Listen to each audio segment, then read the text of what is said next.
Hello dear students, welcome back to the social and political life 1 chapter 3 what is government session 2.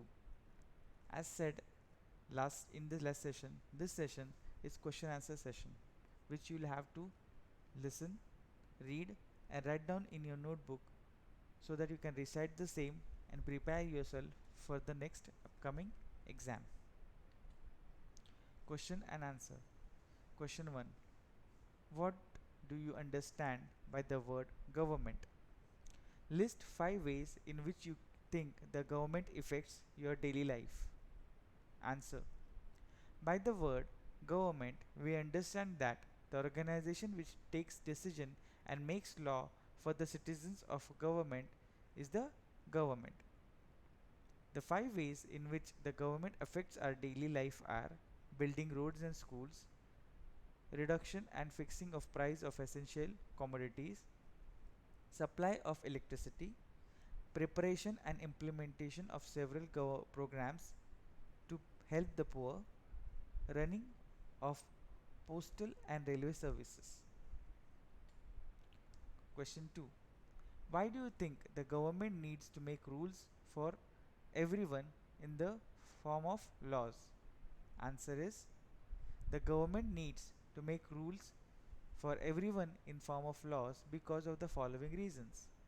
The government wants to give advantages to the people of the welfare measures to all without discrimination, to provide equality and justice to all, to maintain peace, to administer the country effectively. Question 3. Name two essential features of a democratic government. Answer is, two essential features of a democratic government are democracy is a rule by the people. It is people who rule themselves by participating in the making of these rules. In a democracy, people have the power to elect their leaders.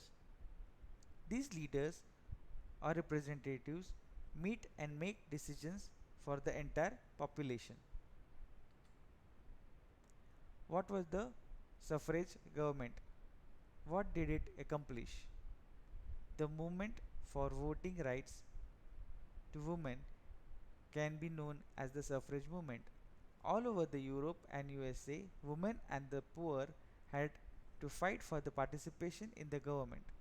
Women's struggle to vote got strengthened during the First World War.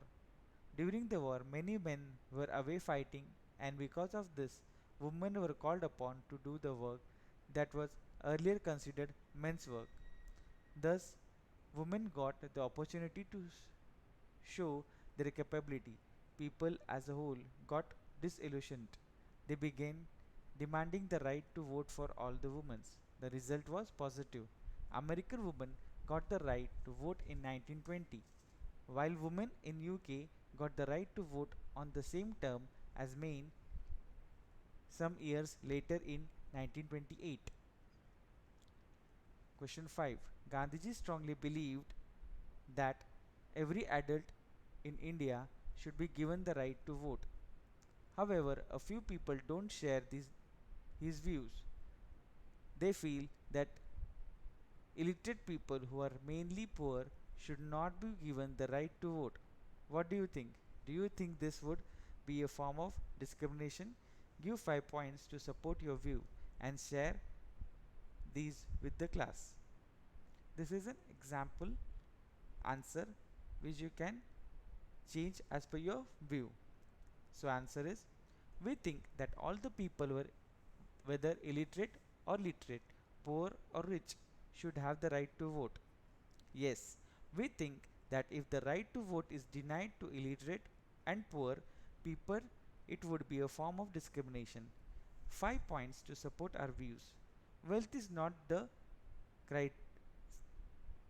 criteria of good judgment. Illiterate or poor might have a strong character.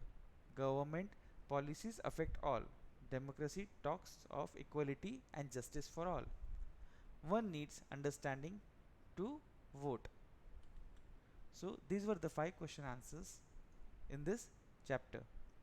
So do write this in your notebook which will help you to recite during your exams. So, as instructed or advised before, do read the textbook, underline the hard words, write them 5 times in your notebook, read the slides and listen to the videos. In this session too, the same thing. Read the slides, listen to the video, write down the question answers in your notebook, which will help you to get good marks in your exam. So have a great day and take care. Bye.